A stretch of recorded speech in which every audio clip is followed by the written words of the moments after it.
വട്ടിയൂർക്കാവിലും നേമത്തുമൊക്കെ നിൽക്കുന്ന സ്ഥാനാർത്ഥികൾ എന്ന് പറയുന്നത് വളരെ ശ്രദ്ധയോടുകൂടി തിരഞ്ഞെടുത്ത് നിർത്തിയിരിക്കുന്നതാണ്. അപ്പോൾ ഞങ്ങളോട് പറഞ്ഞിരിക്കുന്നത് ജയിച്ചു വാ ജയിച്ചു വാ എന്നുള്ള ഒരു ആശയമാണ് ആദ്യം തൊട്ടേ തന്നിരിക്കുന്നത് പാർട്ടി നേതൃത്വം.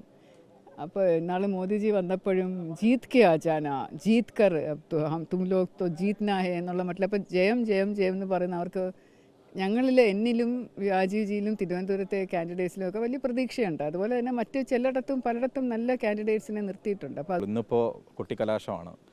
എങ്ങനെയുണ്ട് ഈ ദിവസങ്ങൾ ഇപ്പോൾ കഴിഞ്ഞു പോകുമ്പോൾ എത്രത്തോളം വിശ്വാസം കൂടിയിട്ടുണ്ട് ആദ്യത്തിൽ നിന്നും?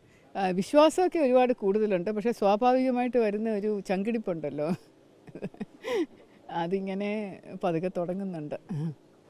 കോർപ്പറേഷൻ തെരഞ്ഞെടുപ്പ് നേരിട്ട ഒരാൾ കൂടിയാണ്. ഇപ്പോൾ നിയമസഭാ തെരഞ്ഞെടുപ്പിൽ വരുമ്പോൾ ഈ കാര്യമായൊരു വ്യത്യാസം എങ്ങനെയാണ് മണ്ഡലം മുഴുവൻ നോക്കുമ്പോൾ?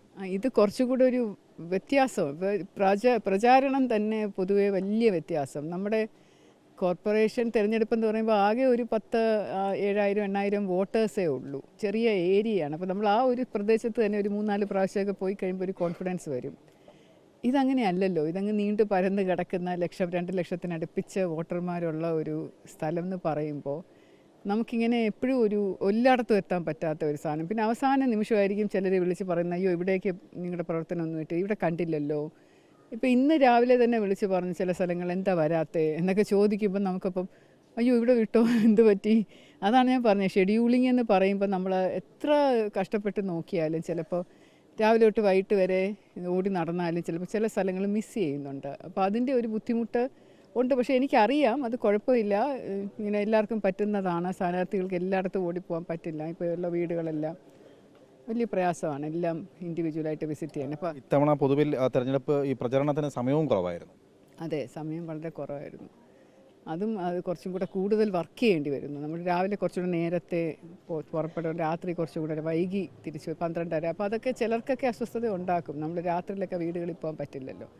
വാഹന പ്രചാരണം തന്നെ നടക്കും. ഇന്നത്തെ കൊട്ടിക്കലാശം തീർച്ചയായിട്ടും പലർക്കും ബുദ്ധിമുട്ടുണ്ടാകും. കാരണം ഒരു തിരക്കേറിയ ജംഗ്ഷനിൽ വെച്ചാണ് നടത്തുന്നത്. അപ്പോൾ ആംബുലൻസുകളോ അല്ലെങ്കിൽ അതുപോലെ അത്യാവശ്യ വാഹനങ്ങളോ പോകേണ്ടവർക്കൊന്നും പോകാൻ പറ്റാത്ത ഒരു സാഹചര്യം വരുമ്പോൾ അത് ബുദ്ധിമുട്ടിക്കലാണ്. അതുപോലെ പ്രചാരണം നടത്തുമ്പോൾ തന്നെ നമ്മൾ ഈ രാത്രിയിലെ ഉച്ചഭാഷണി വെച്ചുകൊണ്ട് പോകുന്നത് പലർക്കും അസ്വസ്ഥത ചെയ്യുന്നുണ്ട്. പക്ഷെ നിർത്തിയില്ല, എന്ത് ചെയ്യും, നമ്മൾ പറയാതെ പറ്റില്ലല്ലോ. അപ്പോൾ പ്രചാരണ വാഹനം പോയില്ല എന്ന് തന്നെ പറഞ്ഞ് പരാതി വരുന്നുണ്ട്. തുടക്കത്തിൽ മുരളീധരൻ ഒരു ഡീൽ ആരോപണമൊക്കെ ഉന്നയിച്ചിരുന്നു, അതൊക്കെ മറികടന്ന് മുന്നോട്ട് പോകുന്നുണ്ട് ഇപ്പോൾ ഈ ഒരു ആരോപണങ്ങളൊക്കെ. അത് ചുമ്മാ അതൊക്കെ വെറുതെ ഉള്ള വിവാദങ്ങൾ. അതിനെയൊന്നും നമ്മൾ പാർട്ടിയെയോ കാൻഡിഡേറ്റ്സിനെയോ എൻ്റെ സ്ഥാനാർത്ഥിത്വത്തെ ഒരു വിധത്തിലും ഒരു രീതിയിലും എഫക്റ്റ് ചെയ്തിട്ടില്ല. പിന്നെ പറയും അവരിങ്ങനെ എന്തെങ്കിലുമൊക്കെ എക്സ്ക്യൂസ് പറയണ്ടേ, അവർക്കിങ്ങനെ എന്തെങ്കിലും കഥകളും മെനയണ്ടേ, അതിന് വേണ്ടിയിട്ട് പറയും. അപ്പോൾ അതുകൊണ്ട് അങ്ങനെ പറയുന്നു എന്നേ ജനം കരുതിയിട്ടുള്ളൂ. ഇവിടുത്തെ ആൾക്കാർക്കും അതറിയാം. മുൻപത്തേക്കാൾ ഉപരി പാർട്ടി സംസ്ഥാന നേതൃത്വം ഇപ്പോൾ വലിയ വിജയ പ്രതീക്ഷയാണ് ഇത്തവണ വച്ചിരിക്കുന്നത്. പ്രത്യേകിച്ചും അതിലൊരു മണ്ഡലം കൂടിയാണ് വട്ടിയൂർക്കാവ്. വട്ടിയൂർക്കാവിനെ അങ്ങനെ തള്ളിക്കളഞ്ഞിട്ടില്ല. വട്ടിയൂർക്കാവ് നിയമം അടക്കമുള്ള മണ്ഡലങ്ങൾ പാർട്ടിയുടെ പരിഗണനയിലുള്ളതാണ്. അപ്പോൾ സ്വാഭാവികമായും ഒരു സ്ഥാനാർത്ഥി നിലയിൽ ഇനി ഉള്ള കുറച്ച് നിമിഷങ്ങൾ എങ്ങനെയാണ് ഇനിയുള്ള പദ്ധതികളൊക്കെ? അത് വട്ടിയൂർക്കാവിലും നേമത്തുമൊക്കെ നിൽക്കുന്ന സ്ഥാനാർത്ഥികൾ എന്ന് പറയുന്നത് വളരെ ശ്രദ്ധയോടുകൂടി തിരഞ്ഞെടുത്ത് നിർത്തിയിരിക്കുന്നതാണ്. അപ്പോൾ ഞങ്ങളോട് പറഞ്ഞിരിക്കുന്നത് ജയിച്ചു വാ എന്നുള്ള ഒരു ആശയമാണ് ആദ്യം തൊട്ടേ തന്നിരിക്കുന്നത് പാർട്ടി നേതൃത്വം. അപ്പോൾ ഇന്നാൾ മോദിജി വന്നപ്പോഴും ജീത് കെ ആജാന ജീത് കർ തും ലോഗ് തോ ജീത്നാ ഹേ എന്നുള്ള മട്ടിൽ അപ്പോൾ ജയം ജയം ജയം എന്ന് പറയുന്ന അവർക്ക് ഞങ്ങളിൽ എന്നിലും രാജീവ്ജിയിലും തിരുവനന്തപുരത്തെ കാൻഡിഡേറ്റ്സിലും ഒക്കെ വലിയ പ്രതീക്ഷയുണ്ട്. അതുപോലെ തന്നെ മറ്റ് ചിലയിടത്തും പലയിടത്തും നല്ല കാൻഡിഡേറ്റ്സിനെ നിർത്തിയിട്ടുണ്ട്. അപ്പോൾ അതുകൊണ്ട് ഞങ്ങൾ ജയിക്കും എന്നുള്ളൊരു വിശ്വാസം ഞങ്ങൾക്ക് തന്നെ ആ ഒരു നേതൃത്വം തരുന്ന സപ്പോർട്ട്. നമ്മുടെ ഏറ്റവും താഴോട്ടുള്ള പ്രവർത്തകരെന്ന് പറഞ്ഞാൽ വളരെ വളരെ എന്താണ് ഉത്സാഹത്തോടു കൂടി ഒരു ഉത്സവമായിക്കൊണ്ടുള്ള ഒരു പ്രവർത്തനം എന്ന് പറയുന്നത് അത് വലിയതായിട്ടൊരു ആത്മവിശ്വാസം തരുന്നുണ്ട്. അതെ, ഷുവർ.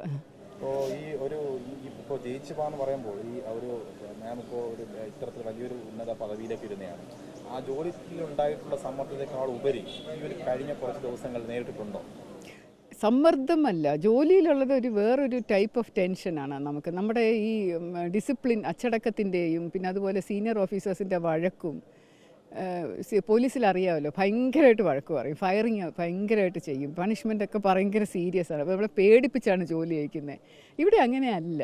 ഇവിടെ നമ്മുടെ രാഷ്ട്രീയം എന്ന് പറയുമ്പോൾ നമ്മൾ സ്നേഹത്തോടു കൂടി ഒരു ചേർത്ത് നിർത്തിയിട്ടൊക്കെയാണ് പറയുന്നത് ജയിച്ചു പോകാന്നുള്ളത്, അല്ലാതെ ഒരു പേടിയല്ല നമുക്ക്. പിന്നെ പറയുന്നതിൽ എനിക്ക് മനസ്സിൽ എന്താ തോന്നുന്നത്, എൻ്റെ ഹൃദയത്തിൽ എന്താണ് തോന്നുന്നത്, അല്ലെങ്കിൽ നമുക്ക് ഒരു കൺട്രോൾ വെക്കേണ്ട, നിയന്ത്രണമില്ലാതെ അങ്ങനെ നമുക്ക് ഫ്രീ ആയിട്ട് പറയാം.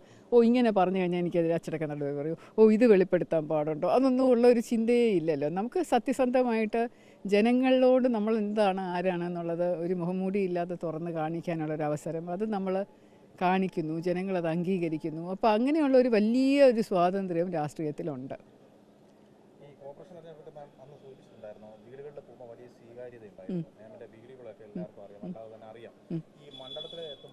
അത് തന്നെ സെയിം സോർട്ട് ഓഫ് ഫീലിംഗ് തന്നെ. എനിക്ക് ആരെയും സ്വയം ഞാൻ പരിചയപ്പെടുത്തുമ്പോൾ തന്നെ ഞാൻ ശ്രീലേഖ എന്ന് പറയുമ്പോൾ തന്നെ അയ്യോ അതെന്തിനാ പറയുന്നത്, ഞങ്ങൾക്ക് അറിഞ്ഞുകൂടെയോ എന്നൊക്കെയുള്ള ചോദ്യങ്ങൾ വരുന്നുണ്ട്. പിന്നെ കുറേ ബന്ധുക്കളുണ്ട്.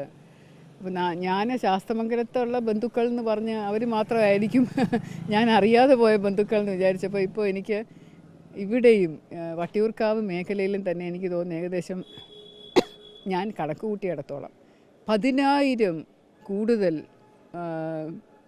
കുടുംബ ബന്ധങ്ങൾ എനിക്കിവിടെ ഉണ്ടെന്ന് മനസ്സിലാക്കി കഴിഞ്ഞ 3 ആഴ്ച കൊണ്ട്. അത് എനിക്കൊരു ഭയങ്കര അറിവാണ്. കാരണം എൻ്റെ അച്ഛൻ്റെ കുടുംബം ഇവിടെയാണ്, എൻ്റെ അമ്മയുടെ കുടുംബം ഇവിടെയാണ്. രണ്ടും തിരുവനന്തപുരത്ത് ബേസ് ചെയ്താണ്. എൻ്റെ വല്യപ്പൂപ്പൻ ജഡ്ജിയായിരുന്നു ഒരു ഭാഗത്ത്, എൻ്റെ അച്ഛൻ്റെ ഭാഗത്തു നിന്നുള്ള ഒരു വല്യപ്പൂപ്പൻ വലിയ കർഷകനായിരുന്നു തിരുമല ആ ഭാഗത്ത്. അപ്പോൾ ഇവരെല്ലാവരും ഈ സ്ഥലത്താണ്. അപ്പോൾ അവരുടെ ബന്ധുക്കൾ എന്താ, ഈ വീട് തന്നെ എൻ്റെ ബന്ധു താമസിക്കുന്ന വീട്, ഈ ഏരിയയിൽ തന്നെ ബന്ധുക്കൾ. അപ്പോൾ അങ്ങനെ നോക്കുമ്പോൾ പരമ്പരാഗതമായിട്ട് മറ്റ് പാർട്ടികൾക്ക് വോട്ട് ചെയ്തിരുന്ന വിശ്വസിച്ചിരുന്ന പലരും ഞാനിവിടെ സ്ഥാനാർത്ഥിയായിട്ട് നിൽക്കുമ്പോൾ എനിക്ക് വോട്ട് ചെയ്തു. പിന്നെ മെഡിക്കൽ കോളേജ് എൻ്റെ ഹസ്ബൻഡ് വർക്ക് ചെയ്ത സ്ഥലമാണ്, അവിടെയുള്ള സകല ഡോക്ടർമാർ, നേഴ്സുമാർ. അപ്പോൾ അതുകൊണ്ട് അങ്ങനെ നോക്കുമ്പോൾ എനിക്ക് വിജയപ്രതീക്ഷ എന്ന് പറയുന്നത് ഒരുപാടുണ്ട്.